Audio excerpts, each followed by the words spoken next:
Hi, welcome back to the channel. Welcome back to Lex Kane's TV Me Reviews.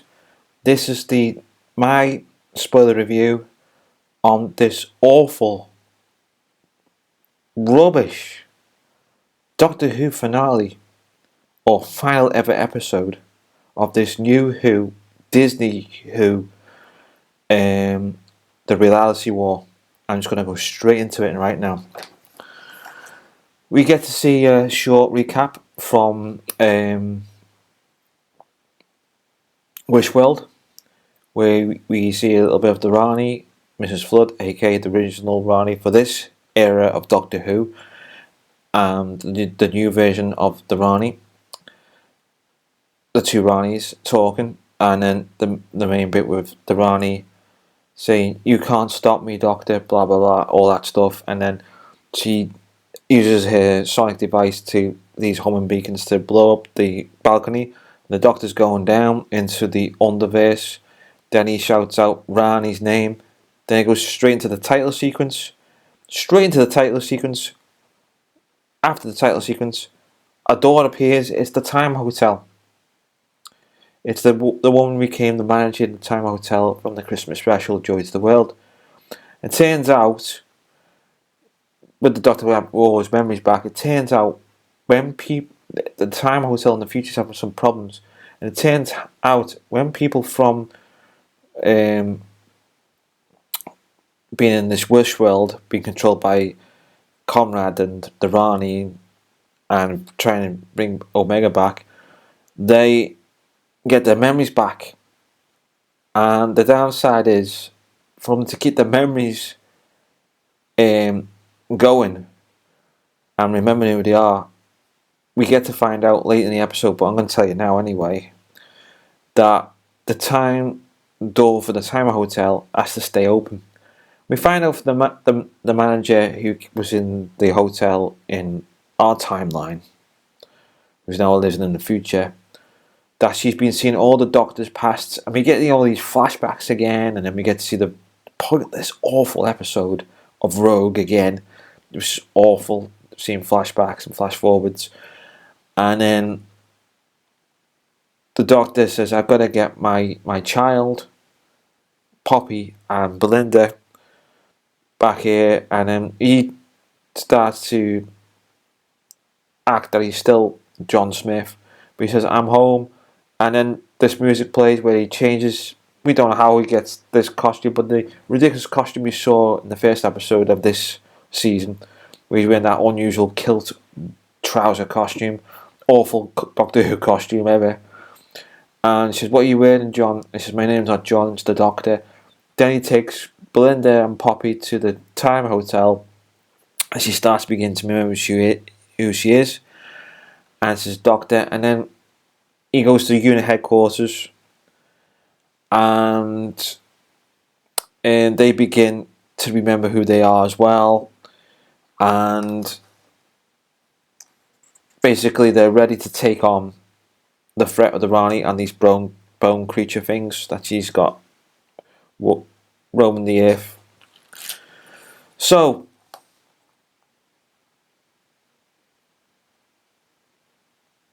the other thing that was weird in this episode, they have a Groundhog Day type thing where they relived it May 23rd all over again. And then, if we remember from the awful Interstellar Song Contest episode where we saw Susan in glimpses in the episode, Susan Foreman, the Doctor's grandchild, we got a little snip of her dead quick in Wishworld, but she was never seen again in this episode, because now we know there was an original ending if the series got big, that the Gatwa Who would be still having another series, which will not happen now, and Susan Foreman was going to be there, and the story was like that they were celebrating the Doctor's birthday, which they never did, which the Doctor never did. He never celebrated his birthday ever, if I remember. So that ending got changed, and I'll tell you why that ending got changed. And the ending we got, I tell you, it was awful. So they're wondering if Poppy is real, because later on the Rani appears and says, talks about the bi-generation history. It's about to keep Time Lords sort of like rebooting their life cycle and all this with baloney. And then we find out the Time Lords can't have children because they're sterile. And I thought, what? Kids won't understand what you're saying there. And I thought, this is awful. And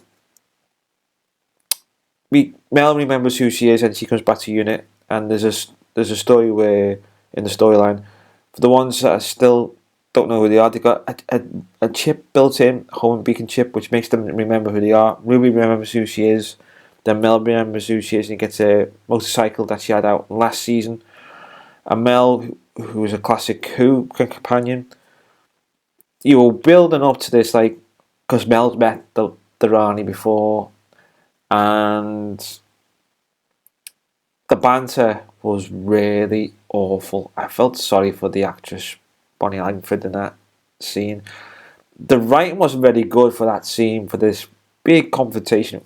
When you saw Sarah Jane Smith come back into Doctor Who, it was written very good. How Davros said, "Oh, I remember you," and they had this banter, and that was a good scene with Davros and Sarah Jane Smith in 2008, that episode. But when we got to Mel confronting the Rani, that was awful writing. And basically, they're building up to Omega coming back, and they got this big thing about Omega coming back, and in the end, it was very disappointing. Before we go into the disappointing part of Omega, is they said we've got to stop the source, which is Conrad, and Conrad's erased all these people from existence to make this utopia. And the only way that they could get in there, the Doctor outwits the Rani and says his song's destroyed. You know, the song looks like it's been destroyed, but he's outwitted it that he has like several Sonics now, as you know, different colours for each one, which is why. So he says that he hacked the code so he can have the hover bike. So once he gets into the base, the Bone Palace, he can now Mel can get in, and the unit have designed this technology for her to teleport there. They're concerned about Poppy because the Rani says Time Lords and humans are not supposed to have children together, and she's not supposed to be here, and all this, and we're getting confused in the storyline. Is she Time Lord? Is she part Time Lord? And there's all this going on just to put more herons into the episode, which, you know, putting herons in and truths and false storylines in this. And they mentioned the Zero Room, so Susan Triad, who was from the previous episode where we thought that was Susan Foreman, and that was a heron as well. She invents this thing that the Doctor wants her to invent, and they make their version of the Zero Room for Belinda. So Belinda stays with Poppy, and they stay in the Zero Room. So we don't know, but the Doctor says he doesn't know if this is going to work. It might work, where Poppy will stay in this existence. So the Doctor smashes through, and then Mel's Ruby gets into this place to confront Conrad, and then big build up to this Omega's coming, and was very disappointing. We find out Omega is now a Titan, but he's supposed to be a Gallifreyan, and they build up this thing about he was a Time Lord, but he didn't become a Time Lord. He was a Gallifreyan who sacrificed himself to go into this never-sphere or black hole area in the galaxy to make time travel happen for the Doctor's planet of Gallifrey, and the Doctor can travel through time. The Time Lords can observe time and space, past, present, and future, in all parts of the galaxy. And in this episode, they make him look like, oh, he's a Time Lord, but he wasn't a Time Lord. If you look back at the Three Doctors with John Pertwee and Patrick Troughton, when they confront him, he says, my brothers became Time Lords and left me. So in other words, he wasn't, didn't get the rank to become a Time Lord because they thought he sacrificed himself, and they make him a Titan now, and he's this sort of Gollum type Skeletor creature. So he's a cross between He-Man, Skeletor, and Gollum from Lord of the Rings, merged into a giant creature, and looks like part of the orcs from Lord of the Rings as well. It's all CGI too heavy. And then he says, I am a Titan. And then he looks at, and the Rani goes, what's going on? I thought this, and they said, this is Omega now. He's become a Titan. And then he grabs the Rani, the new version of the Rani, grabs her and swallows it and eats it.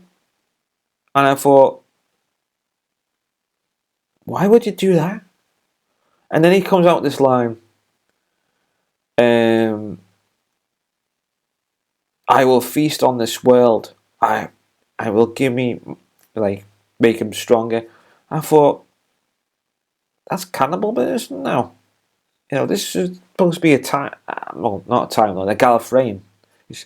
But there's two mistakes here in this episode.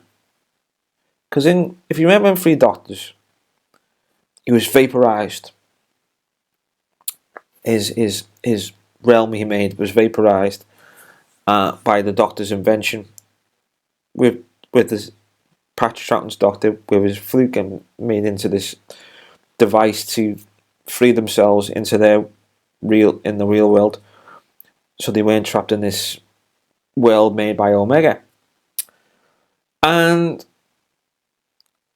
also, he found a way to come back in between the galaxy and the Neverseer in Arc of Infinity. And remember in Arc of Infinity, he's trying to find a way to take on a physical form. And the Doctor tells him, if you do that, you'll cease to exist.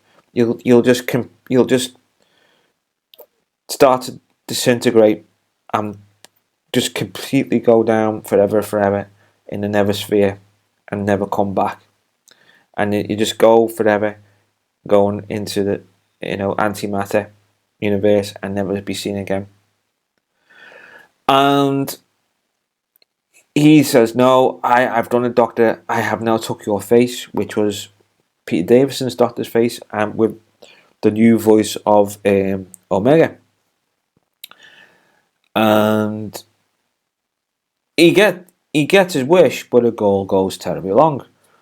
He finds himself in Belgium on Earth, and he sees a child, and it's very Frankenstein's monster type feel when you see that Arc of Infinity episode. And then he starts to disintegrate, and he said, look, you're just gonna keep going and going and going, and then you're gonna be in the antimatter world and you're never be going to see it again. And that was the end of Omega. His storyline was finished. And he was never a Time Lord. And then the other mistake was, how was he imprisoned? Because if you think of it, he's got no body. He tried to make a body, and he went back to what he was. Boom, down he went. how can he become like a hybrid of like something out of Jurassic World? He's a hybrid of Gollum, the orcs, and he looked a bit like the Dominus Rex a little bit as well. It just didn't look right at all. And the time length that he was in it was a maximum between 5 to 6 minutes, and he will build up to say he's coming, Omega's coming. When you say he's coming, you're making a statement saying this is going to be the big mega villain for this episode. And when you have a villain, you literally have him in a two-parter, or a three-parter, or a four-parter, or a couple of episodes in, so you get used to this villain. You hear his voice from the penultimate episode, which is from the Three Doctors, and then you think, oh, that's going to be Omega, and he's got a totally different voice. He sounds like an orc from Lord of the Rings. It just does not work at all. I was very disappointed, and then Mrs. Flood becomes the original Rani again in this form of Doctor Who. We get a storyline. How does she escape the Time Law? Why does she want to build Gallifrey? Because she doesn't like Gallifrey. And why would she rebuild Gallifrey? It just doesn't make sense. What this writing was terrible for this episode. I was getting really disappointed in this episode. I've been disappointed ever since it's come back after the 60th anniversary. Well, some of the 60th anniversary was very disappointing, and this was very disappointing. The 2 seasons we've had, and we find out how the Rani doesn't have a TARDIS anymore, and she has the time ring, and that's how she got to travel through time. We find out that's why Mrs. Flood knew Ruby and Belinda, and was monitoring the Doctor's timeline. And then Mrs. Flood escapes because she says, I've got to go, and then she leaves, and they've left that as an open door, but that was really bad writing. So going back to Ruby, she's confronting Conrad, and Conrad is holding a gun, and then she says to him, you never mentioned about your father, did you? Who your father is? And he said, never mention about something like, you never mentioned about him. And she grabs the baby, the wish baby, kisses the baby. I wish you will have a good life. And then Conrad disappears. And then the Doctor reunites after he defeats Omega with the time dilation device, and it looks like an air guitar, and basically he's back in this prison, sealed up, never to be seen again. And I thought that was a waste of time. 5-6 minutes of Omega, and that's it. And then we find out when everything gets vaporized, starting to blow up the Bone Palace, and then the Bone creatures are defeated because Unit got in problems when they're trying to defeat them, and then they start to disintegrate. And then what was such bad writing was when you saw Interstellar Song Contest, the TARDIS doors blew up, and you were saying, "Oh, the TARDIS is gone." The TARDIS just re-emerges where Conrad's room was, and the TARDIS was there all along. So this thing with the Rani says, "Where's your TARDIS? You haven't found your TARDIS." I mean, the TARDIS has been in the Bone Pass all this time. And then Ruby got teleported first into the TARDIS when she done this wish, when Conrad disappeared. And then the Doctor goes into his TARDIS, they go through the vortex, and they go to the basements of a unit. He runs back and says, we don't know if they're still in there, in the Zero room. So they open up, Belinda's there and Poppy's still there. They reunite with each other and they get happy, and Then we hear something about the Time Hotel from the Time Hotel manager. She's like, shakes hands and says, "Been an honour to help you," and all this. It's before I can close this door. The boss says hello or something. She says, and the doctor's a bit puzzled, and I was left like, that was like not good writing, because the boss could be anybody. Could be Susan. Could be anybody. Could be another villain. Could be a good guy who's a bad guy as well at the same time. We don't know. That was bad writing too. And then they make plans about their daughter and all this. Poppy. Ruby's in the TARDIS. And while they're talking, all of a sudden, they're talking about places to visit now. All of a sudden, they have this cot in the TARDIS. Poppy disappears. And then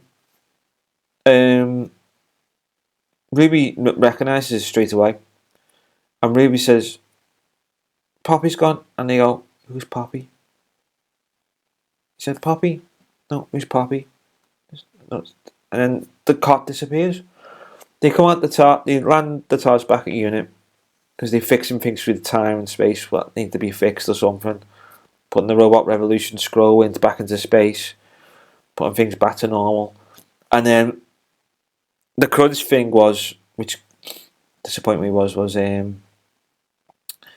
Ruby says, "Do you remember that time when they forgot who I was and I ceased to exist?" And he said, and they begin to remember, "Oh yeah, Ruby." And they find out they're back. They're now in May 24th. Everything's gone back to normal. And then he said, the doctor says, "I have to fix the problem to get this Poppy back and fix the problem in the timeline." And he said, they said, "Oh, we can use this device we use in unit so we can fix the problem." He said, "Oh no, I want to do it, but it may be like," he says something like, "It may be risky." And then he starts this conversation off. He says, "I was getting used to this face. Suppose I'll have to regenerate." I thought, so he's going to force regenerate now. So he uses the force energy of the regeneration. It looks like something out of Star Wars when you saw it. Puts it into the TARDIS console. So when he's about to do it, he's looking at some of his past doctors. Before he's about to do, he's looking at some of his past doctors' faces, and he goes, "Oh, they were fantastic." You know, he's got, and he's basically loving himself, which I thought was a bit of envy there. You know, like loving himself, romanticizing himself, which I thought, this is not alien. It's very, very human. And all of a sudden, Jodie Whittaker's Doctor appears. Basically, it's a female version of David Tennant running around the TARDIS. They start talking, bantering and stuff, talking, and the TARDIS is trying to convince the Doctor from a past Doctor, which I never watched anyway, that, you know, should you be doing this? And he said, "I've got to do this, I've got to do this." And then he turns around and says to the Doctor, "I love you, Doctor." And the Doctor goes, "No one has ever said that before." And then she turns around and says sort of the same thing. And then she disappears. And then he does this energy thing. And then you see this like smash like type glass effect. And he lands and wakes up on a garden. Hence, Gatwa Who is touching grass. Like he said to us, if you don't like it, touch grass. He's literally touching grass. Wakes up in this garden on Earth somewhere, and there's Belinda. He says, "What took you so long? You came to TARDIS and then you were gone." And he said, "Is everything alright?" And they find out. He said, "Don't you remember when the reason why I need to get home before the 24th of May? I had to go home for my daughter." I thought, this is strange writing, because that was never mentioned. This is rehashing things, and basically she needs to get on because she had a daughter, and the doctor's not it's not his daughter, and we find out she's human all along. And I was getting very disappointed in this episode, and then he said, "I won't." She said, "Don't forget to come back. Like, you feel welcome to come back anytime." So he goes to the TARDIS, goes to the galaxy, and the TARDIS hovering somewhere in the galaxy, and he says, "Right then," and he says, "I suppose I have to regenerate now." So he's forced himself to regenerate here. So he gives a command to the TARDIS, somehow a command, and he gets the TARDIS to power down so the TARDIS doesn't get broken. So he opens the doors, and all and behold, we see Joy, the star from Joy to the World. He became a star, and he shouts out, "Joy to the world." So in other words, he wants Joy, that who's now a star, to witness that he's going to regenerate. So he regenerates, and RTD's done it again. Bad idea. Awful idea. Billy Piper is now... The Doctor's now regenerated into Rose's face, aka Bad Wolf, aka The Moment. And she says, "Oh, hello," and it ends there. And you feel like getting your money back guarantee type thing for this, because it was awful. And they'd be so delusional if they make a series of this, because it won't be called Doctor Who if they bring Billy Piper back. It'll be called either Rose Tyler or Bad Wolf, the TV series, because at the end of the credits is introducing Billy Piper and introducing Billy Piper. It won't work. She won't work as the Doctor. She's far too famous. She's played Rose. She played a version of is it Kardashian or something like that from New Earth. I can't think of the name, but correct me on the comments. And she's played The Moments from the 50th anniversary, and she played Rose Tyler, a younger version of Rose Tyler, with 2005 version of Rose Tyler in End of Time Part 2. So she's been in Doctor Who too long now. So to me, the overall score for this, 0 out of 10, because it just felt a mix and match of other things from Doctor Who. It felt like End of Time Part 2. It felt like Journey's End, Stolen Earth. Felt like Last of the Time Lords. Very much like Utopia, Human Nature, and so on. It's just he's made like the best of his version of and his era of Doctor Who from 2005 and onwards, and put a bit of Chris Chibnall's era in of Doctor Who, and it's completely ruined the franchise now. If they make a third season, which I hope they don't, who's going to watch it? Because I won't be watching it. I'm giving myself up now. I'm not going to watch Doctor Who. Not watching this current version of Doctor Who unless they get really good writers in to make a serial format, 4-part episodes, 6-part episodes. In other words, 4 episode story titles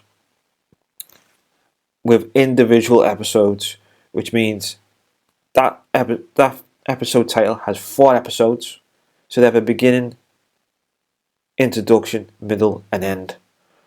That's all you need, and maybe a 6-part. So make it 26 episodes, 18 to 26 episodes, and make them 25 to 30 minutes. 45 minutes, 45 and 54 minutes doesn't work. It's too long, too stretched. Kids' attention spans are shorter now. You need to make at least 25 to 30 minutes, have a good introduction, have the title sequence first, and have your episode saying the title of the episode and saying part 1. And you know then there's going to be a part 2 or a part 3 and so on.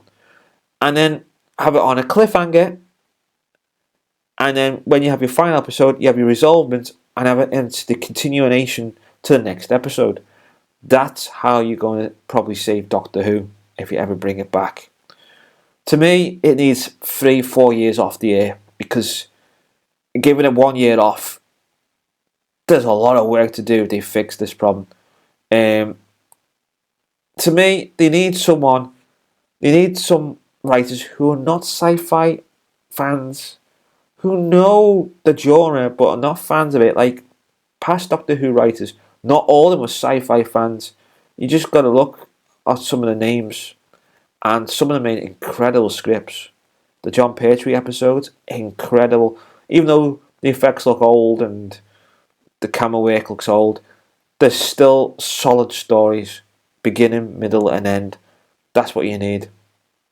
So, I will not be watching this this other show. I've seen the trailer, Into the Land of the Sea, and I don't like it. It's a carbon copy of Black Panther 2, Wakanda Forever. It's got those vibes, and it's got those vibes of Aquaman as well. There's so many copy versions here. They've actually made, it's Aquaman meets Wakanda Forever. That's what it is. And who's going to watch this? 5 episodes. I'm not going to watch it. That's where all the budget's gone, isn't it? You know. So yeah, 0 to 10 is my score. Subscribe to the channel. Take care. See you soon.